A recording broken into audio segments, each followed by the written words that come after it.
My YouTube channel smart Shrimati. ನಾನು ನಿಮ್ಮ ಪ್ರೀತಿ ರಚನಾ. ಇವತ್ತು ನಾನು ನಿಮ್ಮ ಜೊತೆ ಕಾಫ್ ಕೋಲ್ಡ್ಗೆ ಯೂಸ್ ಆಗುವಂಥ ಒಂದು ಚಾಕ್ಲೇಟ್ ಅಥವಾ ಕ್ಯಾಂಡಿ ರೆಸಿಪಿನ ಶೇರ್ ಮಾಡ್ಕೊಳ್ತಾ ಇದ್ದೀನಿ. ಇಲ್ಲಿ ನಾನು ಒಂದು ಸಣ್ಣ ಪಾತ್ರೆಯಲ್ಲಿ ಕೆಂಪು ಕಲ್ಸಕ್ಕರೆಯನ್ನು ತಗೊಂಡಿದ್ದೀನಿ. ಇದು ಸಾಧಾರಣವಾಗಿ ಒಂದು 150ರಿಂದ 200 ಗ್ರಾಮ್ ಇರಬಹುದು.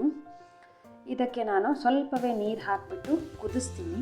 ಕೆಂಪು ಕಲ್ಸಕ್ಕರೆ ಕಾಫ್ ಕೋಲ್ಡ್ ಇದ್ದವರಿಗೆಲ್ಲ ತುಂಬ ಒಳ್ಳೆಯದು, ಔಷಧೀಯ ಗುಣವನ್ನು ಹೊಂದಿದೆ ಇದು ಬಿಳಿ ಕಲ್ಸಕ್ಕರೆಗಿಂತ.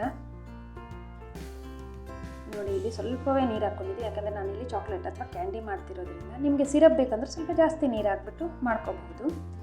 ಇದು ಸರಿಯಾಗಿ ಕರಗಿದ ನಂತರ ಇದಕ್ಕೆ ಅರ್ಧ ಟೀ ಸ್ಪೂನ್ ಒಣಶುಂಠಿ ಪುಡಿ, ಅರ್ಧ ಟೀ ಸ್ಪೂನ್ ಜ್ಯೇಷ್ಠ ಮಧು ಪುಡಿ, ಹಾಗೂ ಒಂದು ಸ್ವಲ್ಪ ಬ್ಲ್ಯಾಕ್ ಸಾಲ್ಟ್, ಸ್ವಲ್ಪ ಪೆಪ್ಪರ್ ಪೌಡರ್,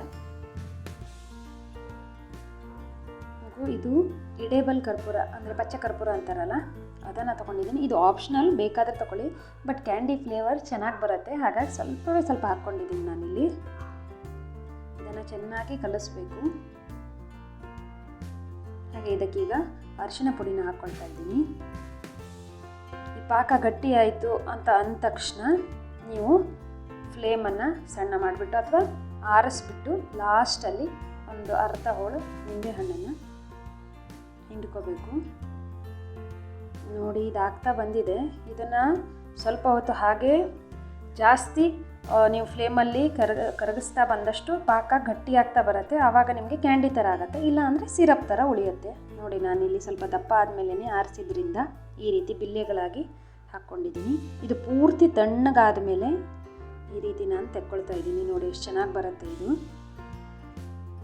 ನಾನು ರೌಂಡಾಗಿ ಕೂಡ ಅಂದರೆ ಗೋಲ್ ಶೇಪಲ್ಲಿ ಕೂಡ ಕ್ಯಾಂಡಿನ ಮಾಡಿಟ್ಕೊಂಡಿದ್ದೀನಿ, ಪಕ್ಕದಲ್ಲಿ ನೋಡಬಹುದು. ಇದು ನಿಧಾನವಾಗಿ ತೆಗಿಬೇಕು ಮತ್ತು ಸ್ವಲ್ಪ ಬಿಸಿ ಇರುವಾಗಲೇ ತೆಗಿಬೇಕು, ಇಲ್ಲಾಂದರೆ ಕಟ್ಟಾಗಿ ಹೋಗುತ್ತೆ.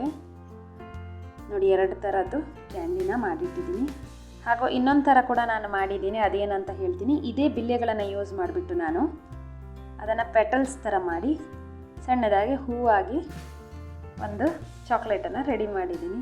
ಇದು ನಾನು ಸ್ಪೂನಿಗೆ ಸ್ವಲ್ಪ ತುಪ್ಪ ಹಚ್ಚಿಬಿಟ್ಟು ಅದಕ್ಕೆ ಅಂಟಿಸ್ತಾ ಹೋದೆ. ಅದನ್ನು ಈಗ ನೀವು ರಿಮೂವ್ ಮಾಡಿದ್ರೆ ಬರುತ್ತೆ. ಮಕ್ಕಳಿಗೆಲ್ಲ ತುಂಬ ಇಷ್ಟ ಆಗುತ್ತೆ. ನೀವು ಈ ರೀತಿ ಒಂದೊಂದೇ ಪೆಟಲ್ ಕಟ್ ಮಾಡಿ ಕೂಡ ಅವರಿಗೆ ಕೊಡಬಹುದು, ಮಕ್ಕಳು ಕೂಡ ಇಷ್ಟಪಡ್ತಾರೆ. ನನ್ನ ರೆಸಿಪಿ ಇಷ್ಟ ಆಗಿದೆ ಅಂತ ಅಂದ್ಕೊಳ್ತೀನಿ. ನೆಕ್ಸ್ಟ್ ವಿಡಿಯೋದೊಂದಿಗೆ ಮತ್ತೆ ಸಿಗೋಣ. ಅಲ್ಲಿವರೆಗೂ ಬಾಯ್.